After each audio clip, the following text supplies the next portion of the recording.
80% luck, 20% skill, 15% concentrated power of will, 5% pleasure, 50% pain, and 100% reason to remember the name.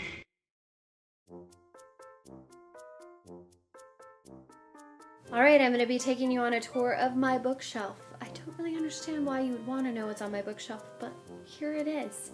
And you know what? I didn't even dust it because I really thought you should see it in its all-natural state. Beginning at the top of my shelf, you can see a picture of some of my family members and some of my books left over from school about British Lit and Victorian Lit, and a favorite Sense and Sensibility. Then you can see Touched. These are the German editions along with the audiobook. And that little frame is the cover of a journal that I was the editor-in-chief for. Next we have, oh my gosh, a whole stack of If I Lie, along with some of my favorites. This is a shelf that has a lot of my favorite books.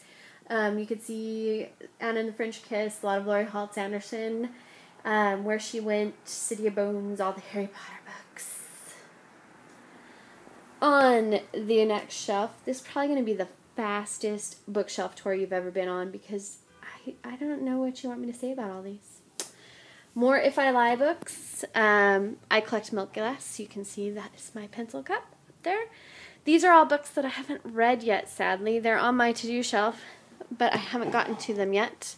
This was a little trinket I picked up at the Royal Shakespeare Company. It's Romeo and Juliet, and when you press it, Romeo dies as well. I just love it. And then that is my gorgeous little nephew when he was younger. Again, these are all books that I haven't had a chance to finish reading. I'm like partially through, or I just haven't had a chance to finish yet, and I really want to. Next up, you can see a whole shelf of all my romance novels. These are a lot of my favorites that I still keep around because I reread them and I just love them. A lot of them I've had since I was a young teenager, and I just take them with me wherever I go. I used to have more of them. I used to have whole shelves filled, but I've reduced it down to just my favorites. And you can see I have books stacked in back of books. Yeah, it's just the way it is. I don't have enough shelf space, and I don't have room for more shelves, so I just have to deal. Next down, you can see all of my manuals that I use for writing. A lot of these are form books or books on police procedures or writing guides, just general literature guides or industry guides that I use. And then some of the books that I used for researching the war when I was looking at If I Lie. And a lot of poetry books because I used to write a lot of poetry. Some French vocabulary. And these are all my language books because I seem to keep wanting to study languages, and I've taken semesters of language, but I never seem to stick with it long enough to actually learn the language.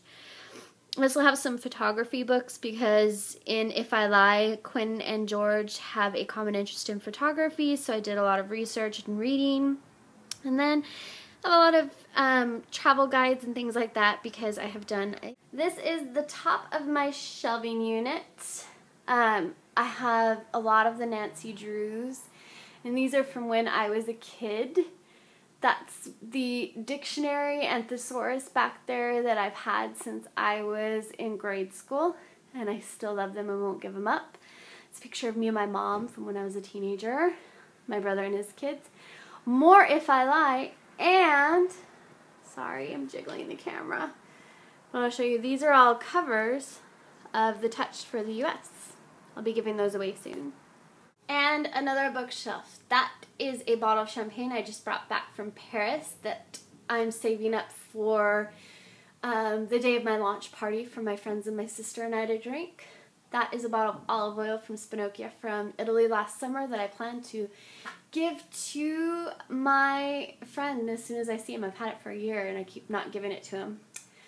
LOL, my sister got that for me because she thinks it's hilarious. These are a lot of books, again, classics left over from when I was getting my MA in English, and I used to read a lot of classics. Alright, on this next shelf, more goodies. I have a Peter Pan pencil sharpener because I read Peter Pan when I went to Italy. And I have a little Statue of Liberty from when I used to live in New York City. And that Eiffel Tower somebody just gave me as a graduation present when I was in Paris. And these are more books that I haven't read yet that I want to. So far behind on reading, it's ridiculous. And there's a movie up there. That teacup up there is when my very first summer in my MFA program we went to England, and I bargained for that teacup, and it's from the 1800s, and I love it. Next shelf, more books I haven't read yet that I really want to. It's getting really ridiculous around here. And that is a picture of my brother and I when we were little kids. And by the way, those are some of the few pictures in my house that are actually the frames that have pictures in them, because I seem to not put pictures in my frames. Now it's kind of a running joke with me and my family. These are more books. A lot of them I have read, some I haven't. They're just kind of thrown up there because I'm out of space, places to put books. And down at the next shelf, these are all adult fiction books. Most of them I've read, and a cookbook thrown up there for some reason. I don't know why. Just have no place to put things anymore. It's such a small place. And that Favorites, that's by Mary Yukari Waters. A lot of the books on the shelf were written by faculty members at my school. And then down on the last shelf, more classics from my master's in English days. For the most part, I got rid of most of my books, but these are all ones that were kind of favorites. And then I have some that are kind of theology books that are down here. And that's about it. Don't really know why you'd want to go through my shelves, but there you have it. That is what is on my bookshelf. Bye, guys.